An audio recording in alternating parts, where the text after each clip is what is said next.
Alrighty, I guess we can get started. So here's what we're gonna do. First, I'm gonna present exactly what we're gonna be doing. This is gonna be, for now, a bi-weekly space that we're gonna be calling, as you see, Arweave's Voice. Um, the idea behind this series is pretty simple. We really want to invite every 2 weeks someone from the ecosystem, a project, or even people from outside of the ecosystem to talk about Arweave. Arweave has a lot to offer, and many people don't really know what it has to offer. So we're trying to just, I guess, give out a voice, like, Arweave's voice, so people can talk about what they're doing and have more awareness around that. Um, so yeah, that's a little bit about that. The planned format, just just so everyone knows, it's going to be we're going to be talking a little bit about Arweave news, whatever is happening in the ecosystem. So not Arweave news as in like the Twitter, but Arweave news as in whatever news comes out about Arweave. Second, we'll be diving into projects. So whoever joins us, so for example, Sam is joining us today. We'll be talking about Arweave, and we'll dive a little deep into that. And I mean, I don't think we have a better first guest for the first ever Arweave's voice. Sam. Even though Sam and I totally agree with what we're trying to do. Decentralization. Sam is not, the god, if you wish. He's just part of the team, the Arweave team, and we really appreciate that type of mentality. So yeah, we'll be diving into the project, whichever one it is. Today would be Arweave, and then finally, we'll have like the Arweave Voice contest winner selection. So that's globally how it's going to go. So everyone in here knows exactly what to expect. Okay. So I guess I'll first present myself before we start. My name is Romain, for anyone who has not heard of me. I'm with EverVision. I'll be hosting these Twitter spaces with Arweave News in order to just bring more light onto Arweave. And then here we have our guest or our co-host Henry. So Henry is new to Arweave News, and he'll be joining us for these spaces every single week, and that's pretty exciting. So I don't know, where is Henry exactly, but yeah, if Henry you're on. Oh, I think Henry's on. Yeah, I am if you on, want to and go I'm having present. some technical difficulties, so I'll speak on behalf of Arweave News. I'm very excited to be Perfect. here, especially for the first episode with Sam as a special guest. Um, very happy to meet all of you. I'm excited to be on board the Arweave train, and I'm looking forward to having these Twitter spaces on a weekly basis with you and to learn more about the ecosystem. Oh, perfect. Thank you. So before we start, I just want to say, between every section, I'll kind of allow one or two people to come up and ask any question they want. I mean, we have a very nice guest today, Sam. So if you have any questions, don't worry. I'll ask, and I'll invite you up, and you can ask a question. That would be around, I guess, 5-10 minutes. So before we start, I guess, Sam, if you would like to introduce yourself, or I guess I can do it for you. It's up to you, really.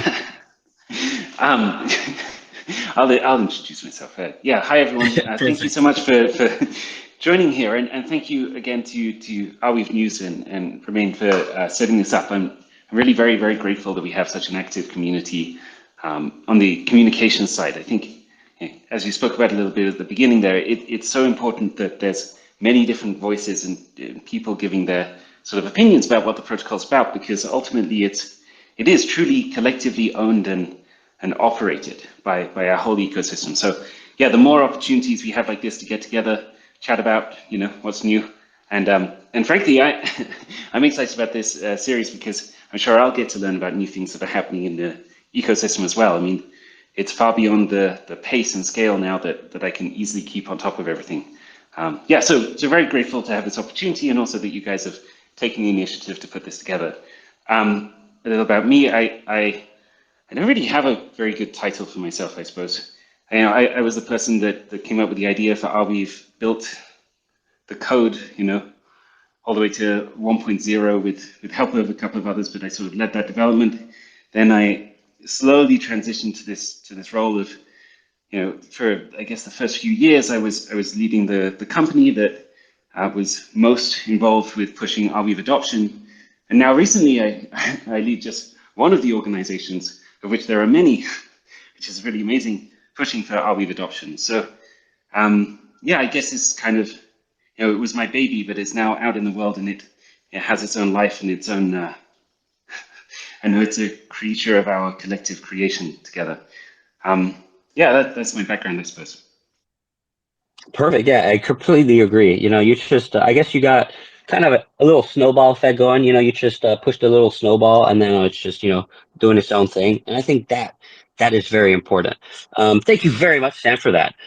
So first is first. What we'll be doing is we'll be talking about a little bit about ArweaveNews, what's going on in space, so everyone knows exactly. So number one, Forever Stories.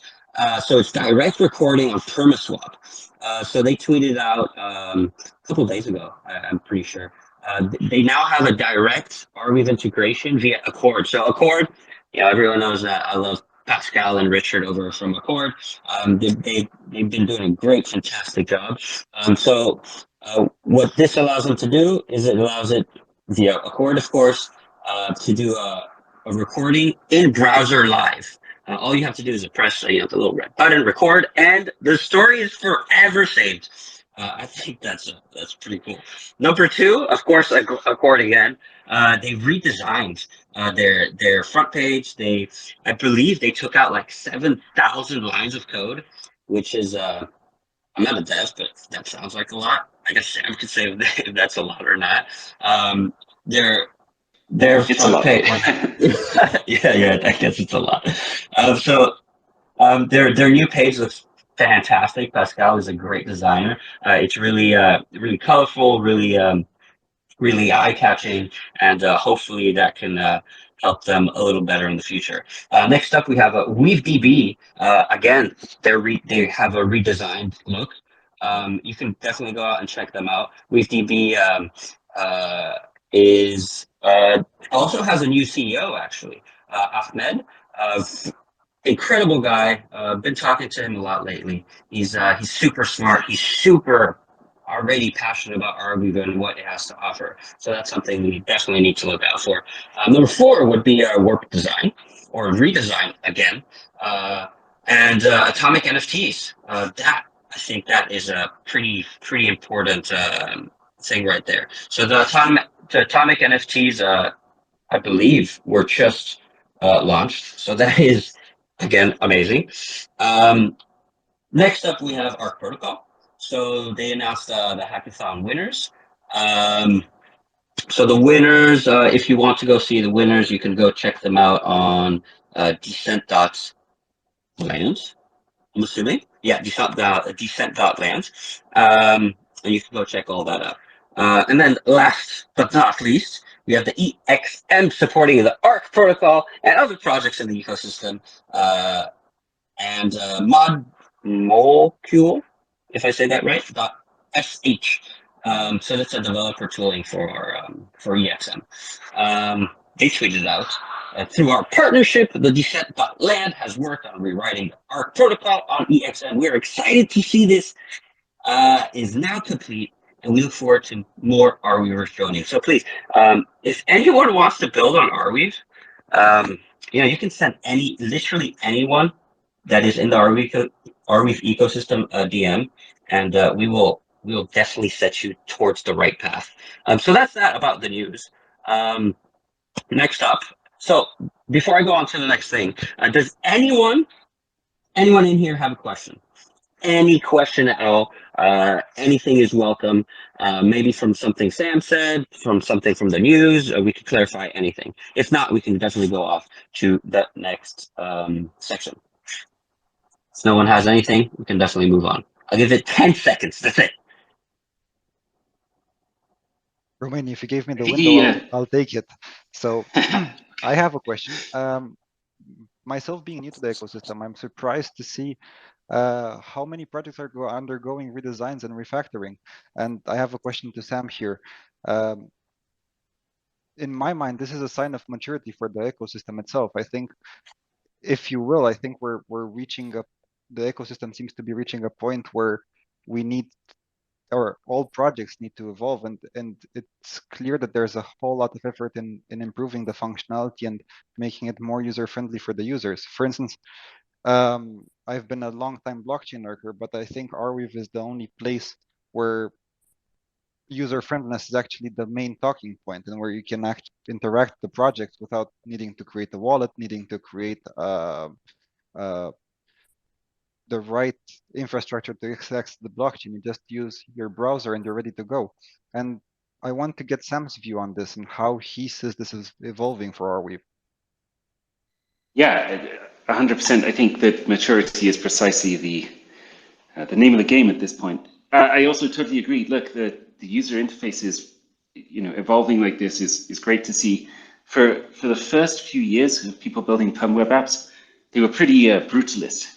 Some of you in the channel here might remember the times where you used to drop your key file onto the web page to log in. So not only did you need a wallet, you needed to have your key file to hand, and you had to just drop it onto this, onto the apps.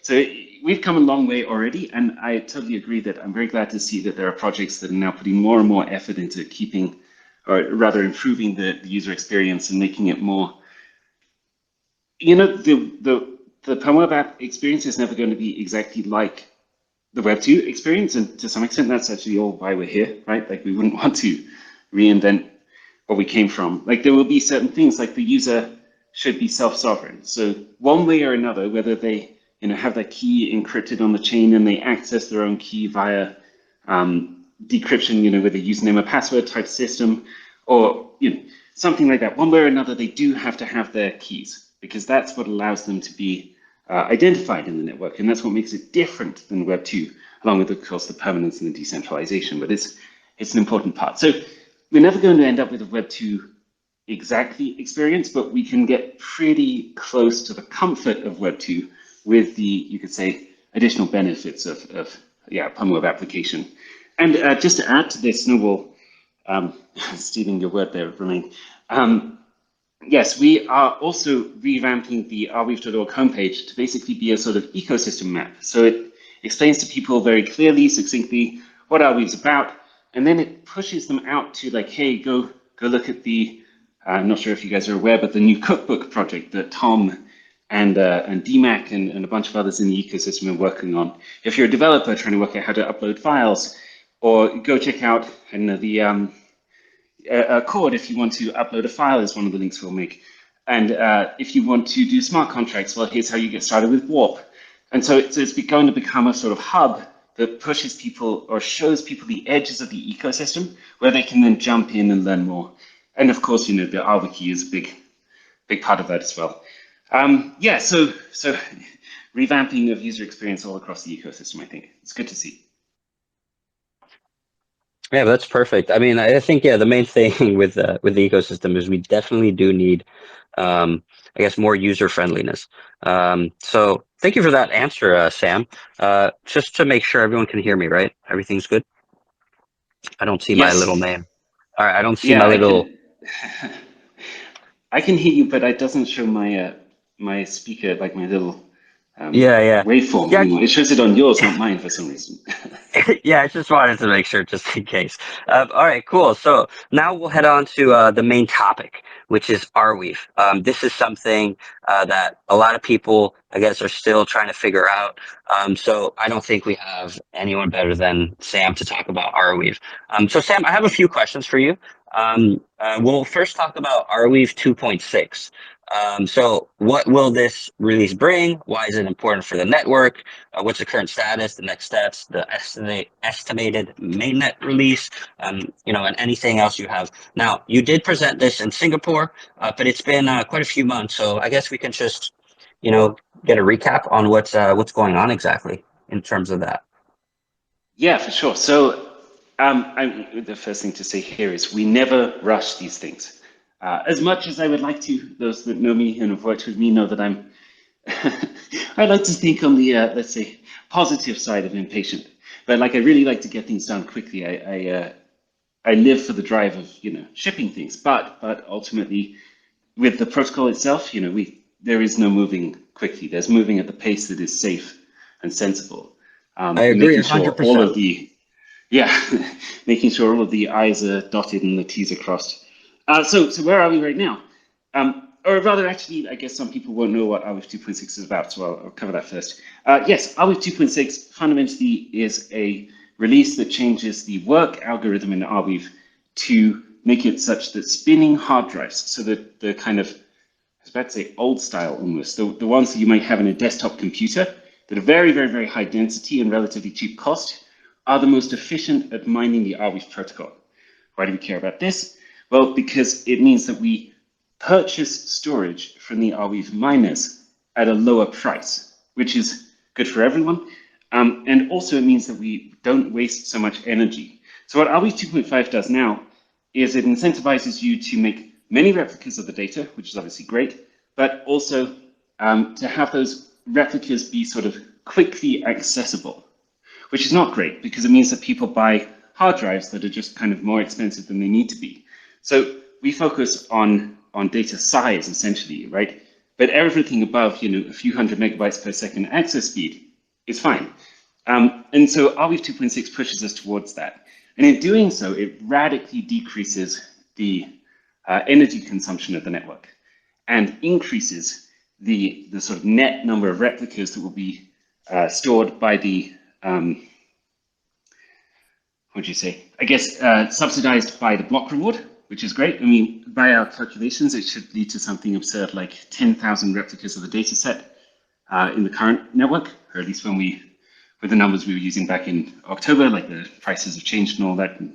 But it should be somewhere in that range, which is like, it has to be the most replicated data set that any human can add data to in a sort of permissionless way at the moment. So that's pretty cool. And then over time, it will mean that we can actually access that data or get access to that data in get access to writing data in a cheaper way than we would otherwise do, because we're not subsidizing miners out there to buy fast disks. We're subsidizing miners to buy fast enough disks. So sounds like minutia, but it's actually, it's pretty important stuff. And, there is one way of looking at it that says, well, what Arweave has been set in stone for 5.5 years. So when we make these changes now, we're finessing the protocol, but it's not, it's not fundamentally going to change what it is. And it shouldn't at this point. Arweave is a simple thing that provides permanent information storage backed by an endowment. The properties and, mechanisms are more or less fixed. We're just like tweaking the edges now.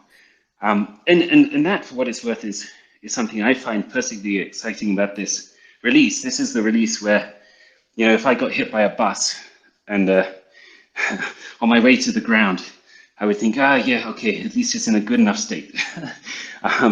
Whereas like if we left it with 2.5, it's like, it's okay. But it would on the way to the ground, it would bother me that, damn, we're using more energy than we needed to. So it's a pretty big milestone in that sense. Let me see other stuff it does. Oh, it does some really, really elegant things around finding data too. So with Arweave 2.6, you're incentivized to, one way or another, and the protocol doesn't specify this, it just says, do it. Cooperate with other miners to create full replicas of the data set. And you're penalized if you're not, one way or another, fully replicating the data set. And what this means is, and so in practice, what people will do is say, okay, well, one of us, of our friend group or business partner group, whatever it happens to be, runs a little routing server that keeps track of who's got what data.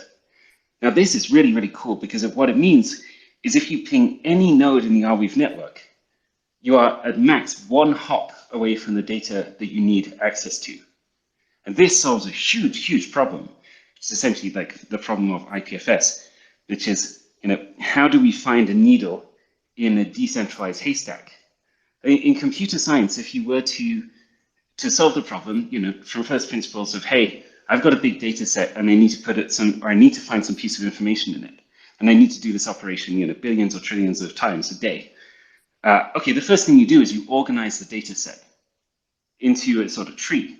And then you can very quickly traverse through it. But in a decentralized network, you just can't do that. And that's why in IPFS, they're looking at 7-minute average retrieval times if the data is not on the node that you're talking to, which is like a nightmare. But so in Arweave's case with 2.6, what we're doing is saying, okay, well, we'll make it part of the mining process that one way or another, the miners are incentivized to organize themselves such that we can get to the data quickly, because the miners have to do that themselves as part of the mining process. So this solves the long-term routing problems. Again, kind of sounds a bit like minutia, but it's a really cool thing. Okay, final point. I'm sorry, I've talked for too long here. But the final point is it allows us to remove one of the final remaining, I would say, like, it's a tweak. It's like we could live without this, but it's much nicer. Yes, final remaining, I guess, constant that is programmed into the network, and we change it, and we come to consensus essentially when the miners upgrade about what the current purchasable price of storage is in the real world around us on average for, again, it's a little bit in the weeds, but it's a price per gigabyte block. So how long does it, or how much does it cost to store a piece of data for, say, an hour or some time period? And that's something that the miners come to consensus about when they upgrade at the moment. Whereas in 2.6, they actually compete to decrease that cost. And they're rewarded for providing storage at a lower cost to the network. And that's a very cool thing, because it means we have a trustless oracle of that price, where we can get it in a decentralized way. There's no more constants in the protocol we have to agree upon. It just sort of naturally arises from the execution of the network. So yeah, that's pretty cool. Okay, and I'm sorry, one final, no, okay, fuck it. Sorry. I'll just leave it there. Honestly, you could keep talking. I mean, I could stay here for like hours and just listen to you. But that's just me. I don't know if anyone else could do the same. But honestly, you continue. This is amazing. Please. Okay. Well, I got one bonus half one. It's again like a really nice to have, but it's not necessary. Because of the things that the 2.6 release does to organize the data sets in this nicer way, we can actually get an easier count of how many replicas of your data are there in the network. What is the net capacity of the data in the network? Which is, nice to see. It's a cool stat to watch. And will help us educate, I think, the rest of Web3 that just sees, oh, Arweave is what, I don't know, 120 terabytes, and they miss the fact there's like hundreds of replicas of that data. So that will be a nice one to show people. No, the scale of the network is actually pretty big. Yeah, but again, not super necessary. Oh, and right, so that was what Arweave 2.6 is. You also asked the question, what's the current state? What's the release timeline? Like I said, I'm not going to rush it. Yes. Yeah, we had this great security audit back from NCC Group, who we've been working with for 5 years, I guess. We've been working with them since pre-mainnet, and that no major security issues with the network in the entire time. So they've been doing a pretty good job. And yeah, this is honestly the cleanest report we've ever received. It had 2 informational findings, or was it 3? And informational means it's not a security issue. It's just like something you might want to think about. So honestly, as security audits go, like if you're not in tech or a developer that's done these things before, you might not understand how rare that is. But I would suggest, yeah, go look at other projects and see what they get. I've frankly never seen one that clean before. So that's great. Yeah, so why not release it, right? Well, we're just putting the final finesse on a couple of mechanisms that we wanted to add that just, honestly, again, they're not necessary, but we'll thank ourselves for it in like 10, 20 years from now, just having this like little feature, basically. It allows you to, so we delay the emission of mining rewards for a month.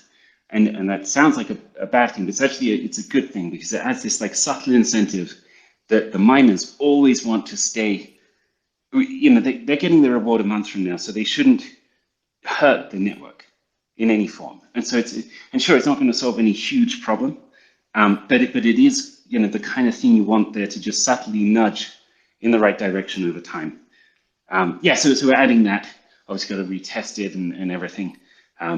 Couple of other really ultra minor things, but that's where we are. I mean, I'll tell you what I hear from the dev team, but you got to understand that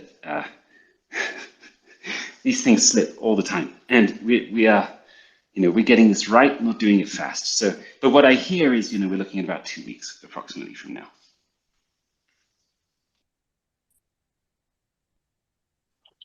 Oh, I mean that. Okay, so wait. Did you say 2 weeks from now? Yeah, 2 weeks. Okay, yeah, and of course, this is where we're in crypto.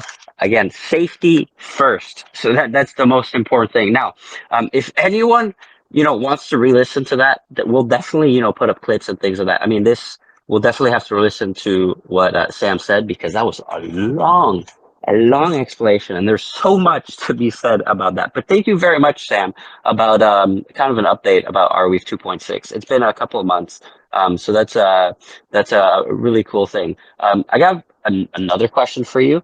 So it's about PSCs and the need for a standard across the ecosystem.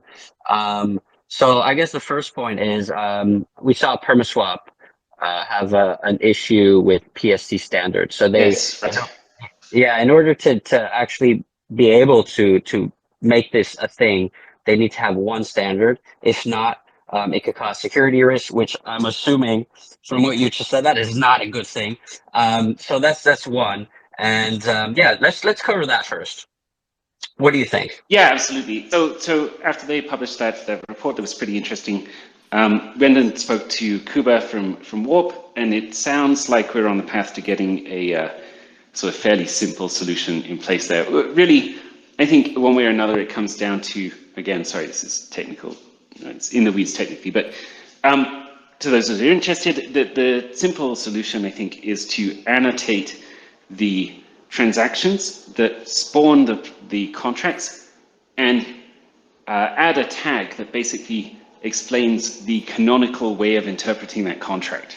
So the broad principle, the question is, okay, so we have these lazily evaluated contracts. That's great. That means we don't have to execute it at the time that the data is written. It's actually super powerful and useful for a bunch of reasons. But of course, it means that we all have to agree on what the essentially the method of reading, if you like, the method of interpreting that contract should be. And this was simple back in the start of SmartWeave, but it turns out now we have sort of 3 or 4, maybe 3 different, like, you could say, strains of Arweave. They're like there's different variants.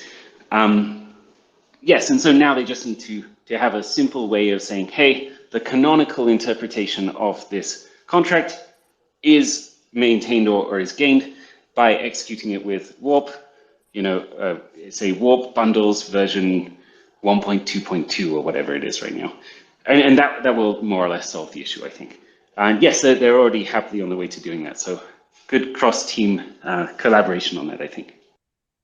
Yeah, that's true. I definitely heard about that, the cross-chain team collaboration, which again is a good thing. The team is starting to, or the team, I said the team, but the ecosystem is starting to, kind of pitch in and work together. And that is something, I guess it started out in Singapore. People realize that projects should do things together. So that's a really cool thing. I guess I'll go to the second step with that, which is bundles and nested bundles. What benefits do they bring to the network? Why they're important for the growth of Arweave, and what are the disadvantages of that?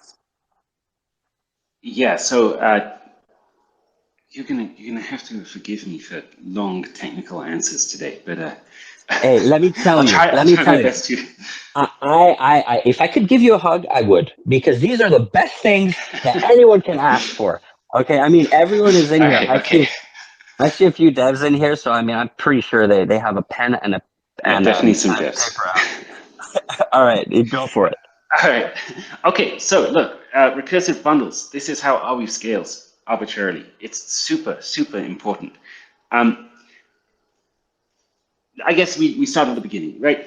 Okay, when you use a blockchain network, all of the other blockchain networks, and I mean literally all of them, have this problem where you want to make a transaction, and ultimately that involves money somehow, right? You're processing a transaction on the network or a payment in some form, and blockchains have to distribute, or networks rather, have to distribute your transaction to many different people in the network in order to come to consensus that yes, your data should be written into the system, and it should get your kind of green tick, right, of validation.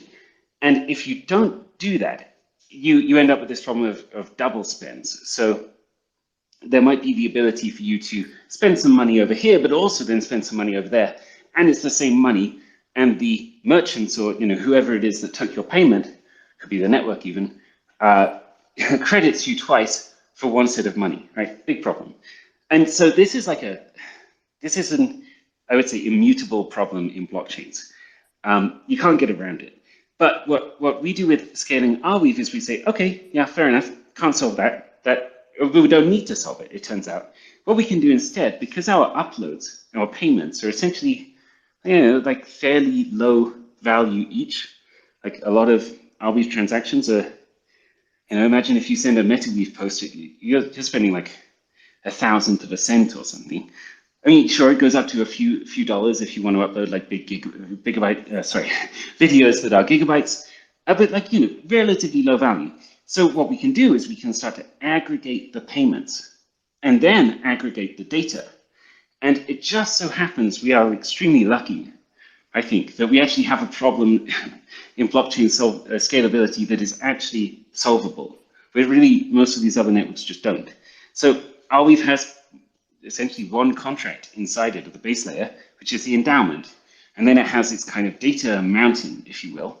And everyone can add a piece of data to that. And that doesn't increase the state that the network needs to come to consensus about. It just changes the Merkle root. And then you add your tokens to the endowment. And that's, again, just one contract. And that means that, you can send a transaction to what we call bundling service, and I can send a transaction to the bundling service, and we both have balances with that service. Maybe it's denominated in R, maybe actually we just like topped up with Stripe or whatever. But we've got a balance there that it's managing off-chain, and critically, we're able to make all of this work because we can say, okay, well, if they run away with that money, they're like $2, I don't care, right? But if we can accept that risk, which in our case really is fine, then we can start bundling together literally millions or even billions of pieces of data into a single transaction that goes to the base network. And then that bundler pays, okay, I've got a balance, you've got a balance, they take a bit of that together, and then they send one Arweave payment. And so that's the super powerful thing here. So we can make our sort of, we can combine all of our interactions into a single base layer payment. And that means we can scale, theoretically, asterisks to arbitrary sizes. What's the asterisk? Well, okay, imagine this system running at the scale of the web, right? Like literally the whole internet, say even. The problem that you get next is that eventually you run out of space for those bundlers to send payments, right? So Arweave, we haven't even tried to optimize the number of transactions per block, because we think that's like on the base network, it's a losing game. Like we could maybe make it 10,000. It's currently 1,000, but it's not going to solve the fundamental problem. So okay, fine. Your 1,000 transactions is saturated. Say we even change it to 10,000. Eventually, that gets saturated with everyone using their bundlers alone. Well, you solve this problem by saying, okay, what if those bundlers actually could create trees of bundles themselves? So I'm working with a bundler that is, say, denominating my account in Great British pounds, which I used to live in the UK, so semi-plausible. And I like to do that, and I've got a relationship with the bank. It's just easy for me to pay them, so I use that one. But not everyone in the world wants to use that bundler. And so what that bundler could do is it generates its bundle and sends its bundle to another bundling service, which includes it in yet another bundle, recursively. And now what you have is something really, really powerful and completely arbitrarily scalable. And I mean that up to the size of the internet and beyond. Because basically you end up with these trees of bundles until you have so few bundles that they can actually be sunk to the base network without causing payment congestion. And there you go. That's how you do it. That's how you scale a blockchain to literally, or rather permanent storage blockchain, And this is so interesting because this won't work for even temporary storage systems, because my data will have like a 6-month timeline and yours has a year. So we have to treat them differently, and we have to store the headers differently, and we have to, there's just like state transformation that has to happen separately. But because we all use the same endowment, and we all add our data to the one data mountain, if you will. I've never used the phrase data mountain before. I'm not sure I like it, but whatever. It's really a Merkle root from a technical perspective. Then we can make this work. But just for permanent storage, it doesn't work for any other blockchain application. So it's kind of interesting. Yes, so with that, yes, I personally like recursive data mounting. I'm just gonna throw that out there. Okay, cool.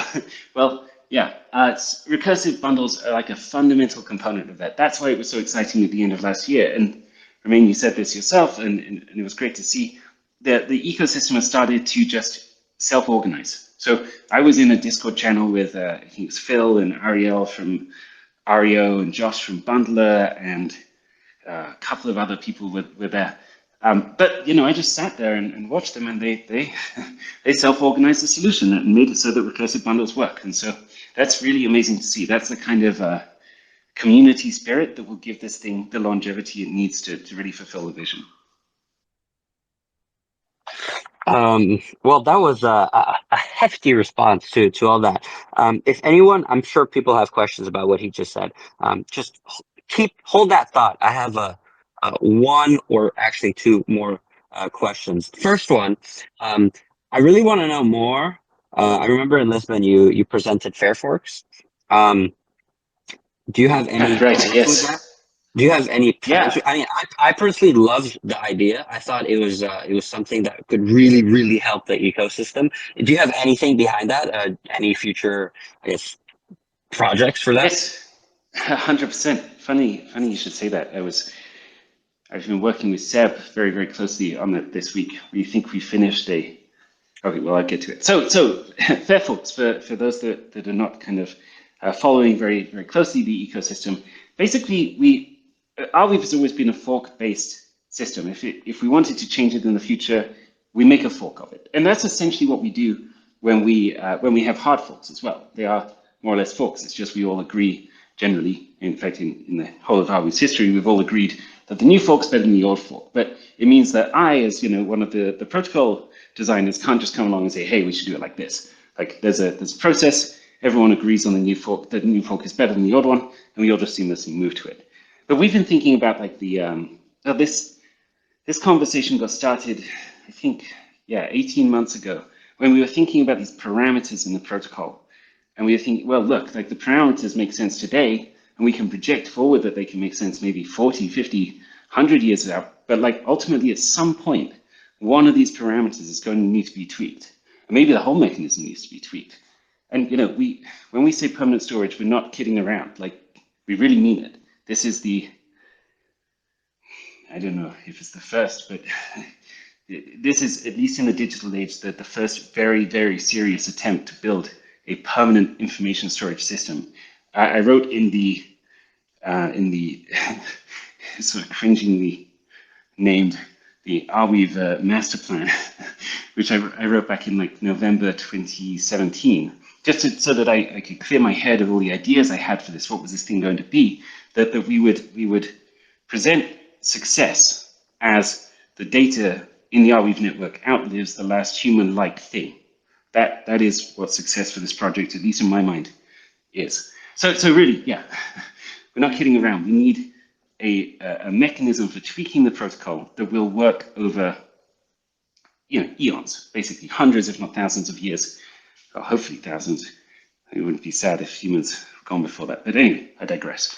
All right, so we got thinking about, look, parameters are going to need to change. How do we do that? Well, the obvious system is forks, which is what we do now, and is how Bitcoin, which I'm a big fan of, and Ethereum work. It's a nice enough system. But the problem is that no one is incentivized in a forking system to actually make the changes. And the problem also is that, well, to make those changes, you have to kind of gain community consensus. So like one day I'm going to be dead, right? And someone's going to come along and make a correct assertion about how the protocol should shift. And they're going to need to convince everyone. And that convincing is going to be like really costly, probably. So there needs to be a mechanism that they're actually rewarded for that. And then we got thinking, wait, well, we could have them essentially create tokens for themselves in the new version, and then a market could emerge between different options. And we essentially, the community looks at it and says, okay, which of these is best value for the problems that we need to solve? And in the first 100 or so years, we expect this to be very, very small. So we're really talking about tiny dilution. But what is the solution to the problem that provides the best value to the whole ecosystem? And then they can move to that protocol. And it took us an embarrassingly long time to realize that essentially what we were talking about is the creation of an evolutionary system, right? So evolution is the simple process, and it's astoundingly powerful, that has taken us from single-celled organisms to humans today, and who knows what in 100 million years. But it works like this. You generate mutations of something, you test them in the environment, and then you select the best ones, and then you generate mutations, and you keep going over and over again. And it hones, I guess, systems, biological systems, but also in this case, technical systems, over long periods. And so, yes, we started down this path, and Fairforks, we released this paper. It's called, I think, Towards Incentivized Protocol Governance, something like that, where we were basically outlining, look, we have this mechanism. It's 90% of the way there, but there's just like I said, we don't rush the really important stuff. And this, we basically decided Fairforks in that sort of V0 version as we presented in the paper, and as we conclude at the end of the paper, it's just not quite right. Like there's a couple of things that's just not good enough yet. But now we've been working on this, and yes, as you say, Romain, we presented a sort of, ironically, first evolution of Fairforks into something that we thought is actually, this is really robust. This is something that deserves to be the basis of many applications, which was, we call them evolutionary apps. And essentially we realized we can take the core of the system I just described to you, and we can wrap it into a PermaWeb app. And that PermaWeb app never changes. And so when you imagine that, we've got like dTwitter, for example, well, we can attach to the dTwitter page, or rather name in ARNS, a page that is kind of like a bootloader or a BIOS. And if you just jump to that page, it takes you to the latest version that the community has agreed, maybe through stamps, the most stamped version, is the best version of that application at the time. But say you press escape, well, then you can see the whole forking tree of all of the different versions of that application. And you can take one of those versions as a developer, say, hey, this was pretty good, but what if I add replies to the tweets, say, and you can fork it, and you can mint some new tokens for yourself, for your work, and then you publish it, and it shows up on that page, and then people can go click around and say, oh, let's explore the new version. So this one's kind of cool. And then they start stamping it, and maybe it becomes the canonical version of the application. But that will only happen, of course, if they give themselves a fair reward. If they over-reward themselves, people will deem it unfair, and they will they move on to do something else. And so that sort of branch of the forking tree will die. But with this system, we think that you can really make a powerfully autonomous, evolving application. Yes, so where is it? Well, for applications themselves, I think Greg Ogun, he sometimes shows up, he's not in the audience today, but he told me earlier this week that he has a prototype that's essentially ready.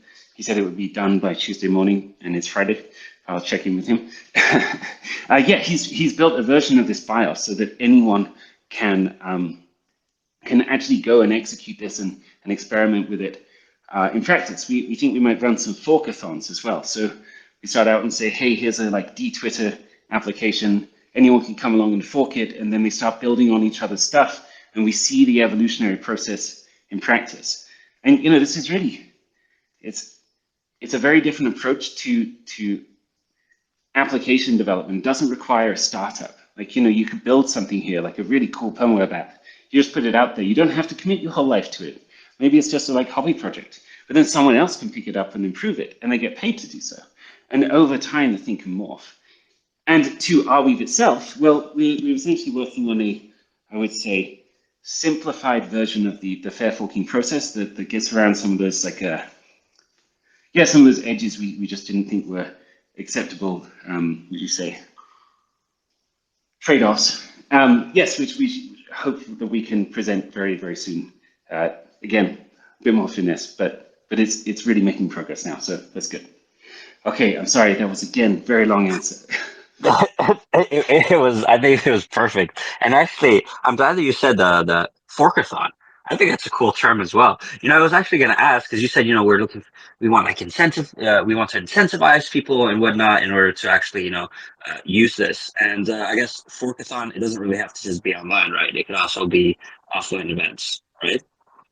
Yeah, for sure, we would love that. I mean, I know that there's a lot of, I guess, surge in the ecosystem around making a good sort of event at the side of East Denver. Yes, which I think sir. the Aria.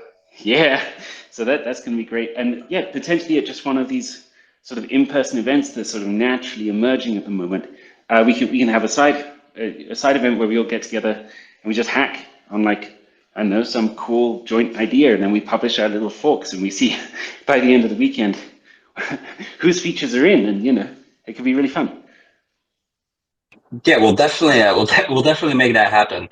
East Denver, for anyone who doesn't know, East Denver, Arweave, or Arweave, not Arweave, but AR Drive or AR.io is going to be having or hosting an Arweave event, which is pretty cool. And so whoever loves Arweave or wants to know more about Arweave, come on, join us, and everyone's going to be there, hopefully. I see Tate is on, so Tate, you got to come too, bud. But yeah, all right. So last thing, I swear, okay, and then we can get on to questions because I'm sure there are questions. So what in 2023? This is maybe a tough one because crypto. A year in crypto is a pretty long time. So what are the plans? Future wait. I'm going to try to say this word, initiatives. There you go. I think I said it right. What do you hope Arweave will achieve, basically? I guess there's two strands that immediately stick out to me. First is decentralization of the ecosystem, furthering that goal. And actually, we're planning to ship later today. I'm curious for feedback on this idea. Yeah, that could be good. Yes, we want to change the Arweave team Twitter account over to being called something like Arweave ecosystem related. I won't say which one, lest anyone go and register first. Please don't do that. But yeah, something that shows that actually that channel is about magnifying things from all across the ecosystem. This Arweave team is a misnomer because we are a team of teams here, and I know that's very clear to me now. There's so many different organizations, institutions in the ecosystem that are all here to help Arweave succeed. So Arweave team, lol, which one?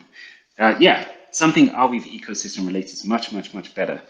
So we want to ship that later today, and that goes along with, again, I mentioned the arweave.org website. Well, we want to turn that instead into an index of hey, here's the tip of the iceberg. You've got to understand the core meme of what Arweave is. It's permanent data storage, runs on decentralized network, very, very basic stuff. And then that should be the tip of the iceberg that lets newbies just sort of dive in and learn from all of the different sources where the information is kept and all the different opportunities that are out there. Because I know Tate's in the audience here. Yeah, Community Labs, for example, has a very, very significant war chest. They want to fund people building interesting things on the Arweave network. And that, I guess, leads me to now the sort of social side of things. What initiatives am I most interested in outside of the decentralization this year? Well, at Forward Research, we also have our own sort of thesis about what Arweave adoption should look like and could look like. And the one that comes to mind for me is I guess the most joint project across all of the things we're currently incubating is Arweave is an open, public, and composable data lake. So that means, you have a piece of information that might be uploaded through Alex, right? Someone's built an Alex pool for uploading data out of Ukraine, say.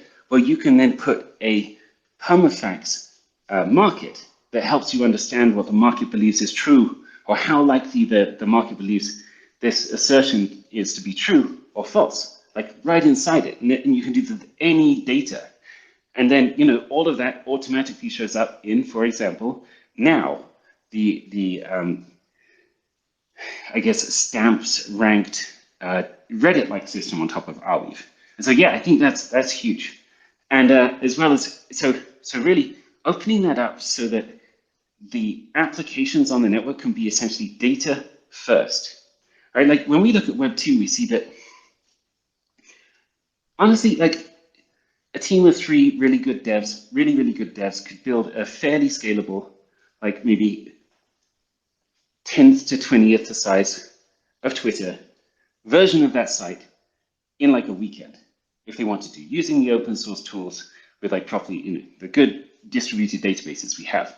It's not hard stuff, but yet I know that a lot of people in the audience here are not these like super big fans of Twitter. Hey, I saw that Gary from Ever last night was posting about how he was banned from Twitter for no reason and now restored, but yet he's still here, right? Well, why is that? It's because of the data.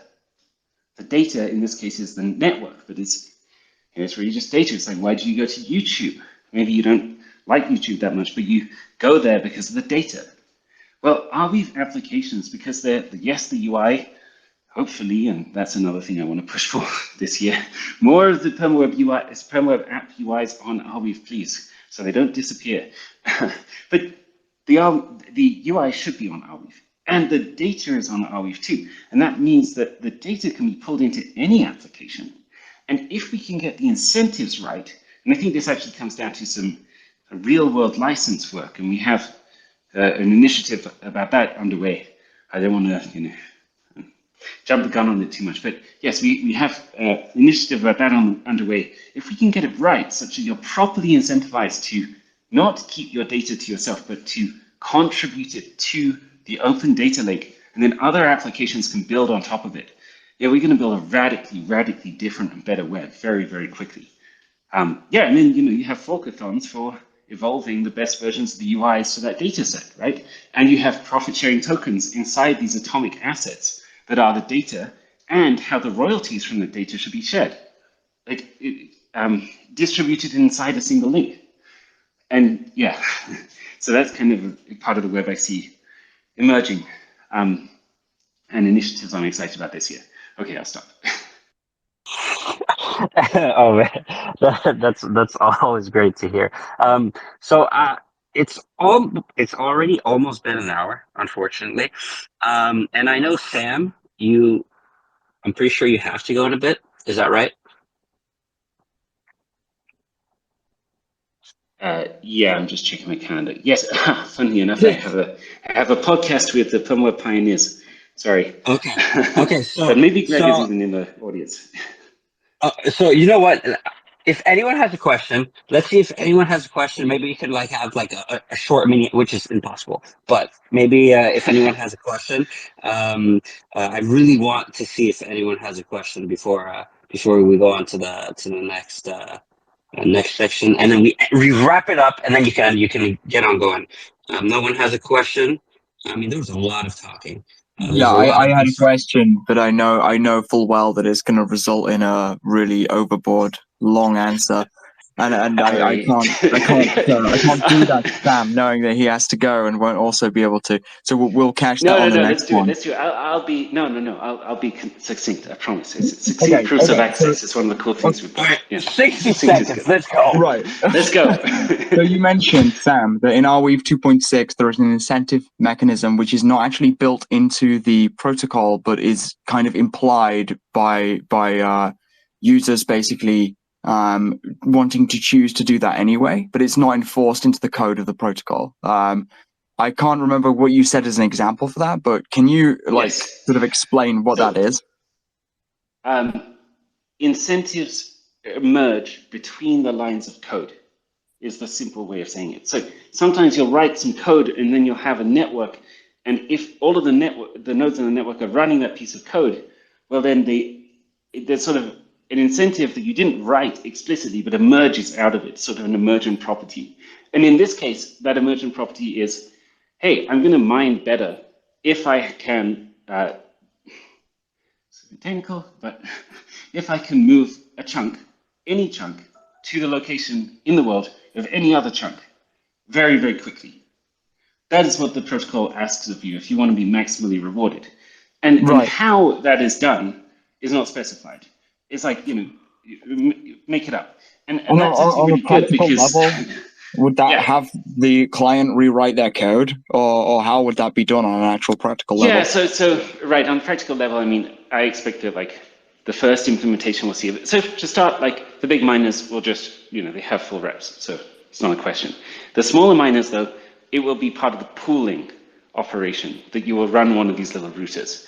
And the pool operations will be incentivized to write that code. And then the cool thing is, over time, the best implementations of that sort of, would you say, necessary property will be rewarded higher. And it's kind of like how, in Bitcoin, the fastest hardware for mining SHA-256 when it started was like CPUs. But now we just run it,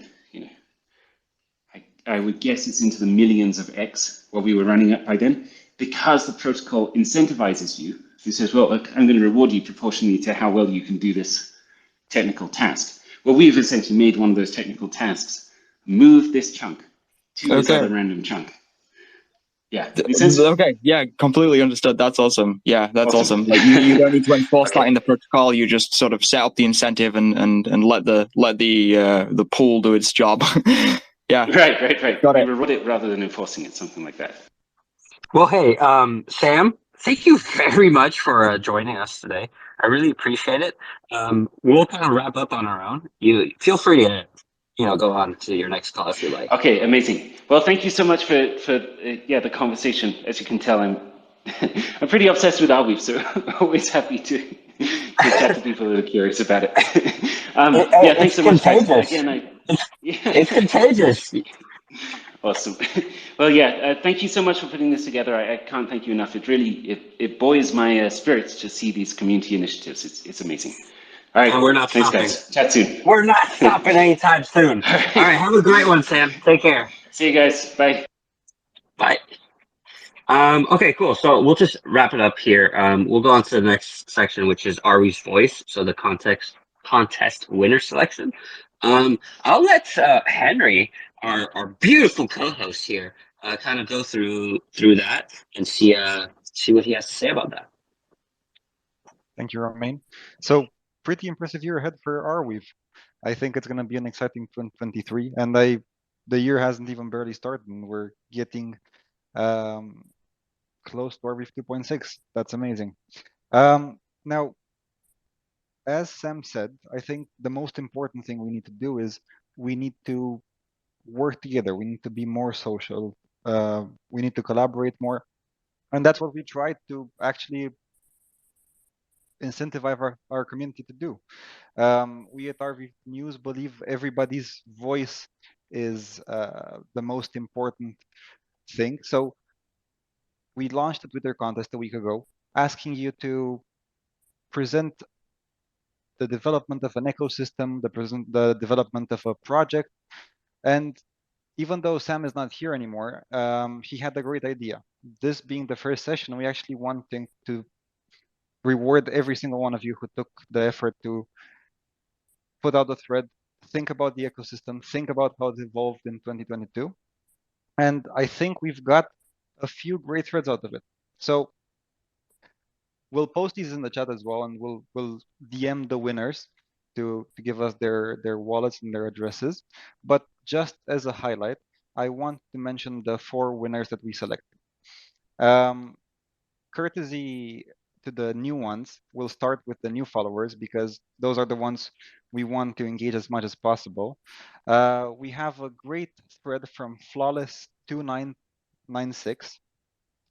So he talked about the amazing integration that Arweave did this year with the Meta NFTs and allowing Meta NFTs to be hosted on Arweave and stored on Arweave. So he's gonna get the new followers win. The next one is Mole Crypto. He talked us through why ArDrive is such an amazing app and how it's easy to build application on top of ArDrive. It's an amazing thread. You should check it out.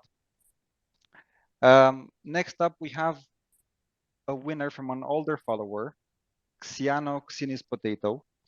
Don't worry, guys. If you don't remember the names, we'll mention them and we'll give credit where credit is due. I love that name. Xianis Potatoes. That's an amazing name. Hard to spell, but it's easy to remember. Now, he developed a Twitter thread about Warp and how it's the new implementation of the SmartWeave protocol that has been written from scratch. Now, you should definitely check it out because he's giving us a great explanation of what Warp is and how you should use it to build dApps on top of the Perma web. And the last winner, and the shout out to them, is Kevin from Pianity. He's been a great member of the ecosystems, and he went above and beyond to give us an overview of Arweave itself and all the projects within it. I think anybody who's part of the ecosystem should read his thread because it really shows how much we've evolved in 2022 and how much the individual projects have built. Now, what I want to say is we're grateful for all your participation, and don't worry if you didn't get a chance to submit your thread or submit your ideas this time. We'll continue on running Arweave's voice because the most important thing for us is to hear from you, our community. Amen to that. The community is the most important thing to us, or at least to me, but I'm pretty sure I can say us. So yeah, thank you very much, Henry. This wraps up the first ever episode of Arweave's voice. This is first of many because let me tell you, we are not stopping. All right, we got a lot of projects to go through. We got community labs, ArDrive, piano. I mean, we have so many projects, so many amazing things going on. So we're definitely gonna be hosting a lot more. Hopefully, we can go from bi-weekly to weekly. That is the plan. But we definitely need everyone's support for that. So thank you very much, everyone who joined. Thank you, Henry. Thank you, everyone. Thank you, PermaDAO. Thank you, ArweaveNews. It's been a great first episode. And I mean, first episode with Sam Williams. I think that is a great way to kick it off. So thank you very much, everyone. I hope everyone has a great day, night, evening, morning, wherever you are in the world. Thank you very much, and talk to you soon. Cheers, everyone. Cheers. Bye. Cheers. Thank you, everyone. Bye-bye. Bye.